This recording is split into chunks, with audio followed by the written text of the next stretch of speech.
just above 7. We were hovering about 6.9 yuan to the dollar. And we see it going up a little bit higher simply on the premise, we had talked the last couple of weeks, we've been talking about China, Japan, and Germany coming out of the pandemic, being the leaders because they were there first and they got out first. Obviously, with the setback in Beijing, there was a little bit cause for alarm, but in terms of the currency itself, what we're seeing right now is a big investment going into China proper, not just Hong Kong. Obviously, there's some things going on in Hong Kong, but investors, especially foreign investors, are saying that they are going to go into China proper, make the investments with the appropriate portfolio managers, and that's just going to help China in terms of anytime somebody invests into a particular sector or manufacturing or what have you in China, it's going to grow their economy, and we're going to see a big move on the upside when that does happen. And if it's a continuous thing, then we're going to see even more, certain sectors aside from manufacturing are going to do really well, albeit the level may not be super high in terms of the currency is concerned, but it is still what we call a very positive factor if you want to invest outside. If you're outside of China and you want to invest in multiple sectors, it's a very positive sign on our end, especially with what's happened with the pandemic. And now is the time to go looking for bargains in China. We have a fundamental problem in this country. And I don't say this lightly. We are not addressing the testing issue. For some reason, this administration is dragging its feet with the testing when this was proven in other countries to be the one differentiator to help those countries combat the COVID and get out of that particular part of the pandemic.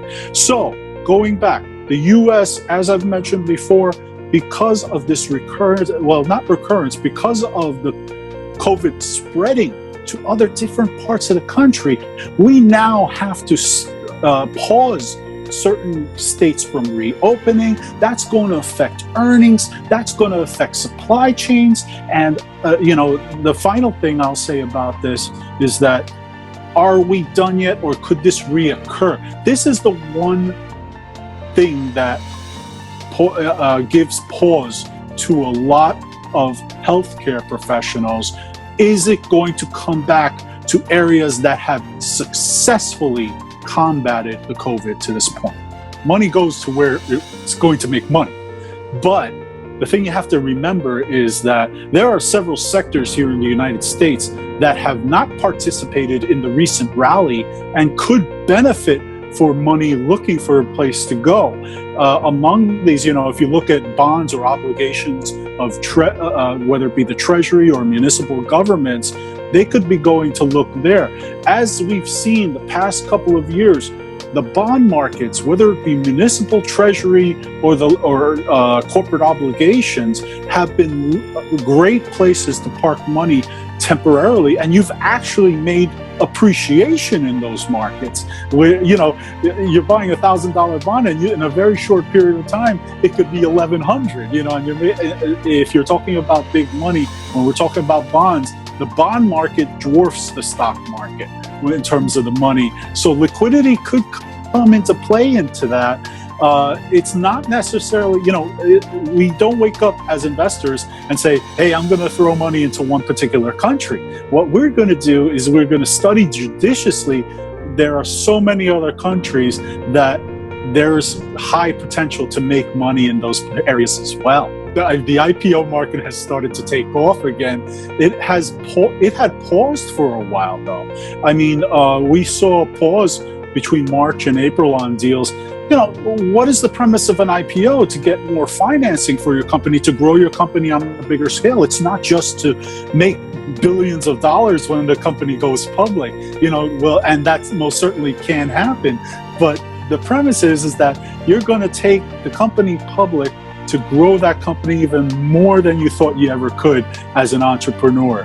And so, that being said, the IPO market, we've seen it grow. We've seen some companies making triple-digit returns, over 100% in a very short period of time. Companies like Lemonade, companies like Forma Therapeutics. Why? Because they have come up with what I call a better mousetrap. They do insurance better. The therapeutics has several multi-stage trials all ready to go. They are bringing something to the table that other companies, albeit they might have better positioning in their markets. Just these two are an example of how the IPO market is just a great place to be.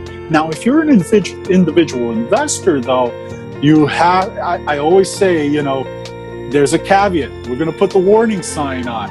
The IPO market is not for the faint of heart. And I have told anyone who can get into that market, the IPO market can most certainly come and bite you back. I mean, there are IPOs that go negative, and you lose your original investment. So this is a very risky market. I wouldn't go into it more than 10% of your portfolio. However, it can be something that I think can be an interesting part to add to your portfolio. But I would also say, if you can wait a little bit after the company goes public. Yeah, you lose that initial bump that happens when it goes public.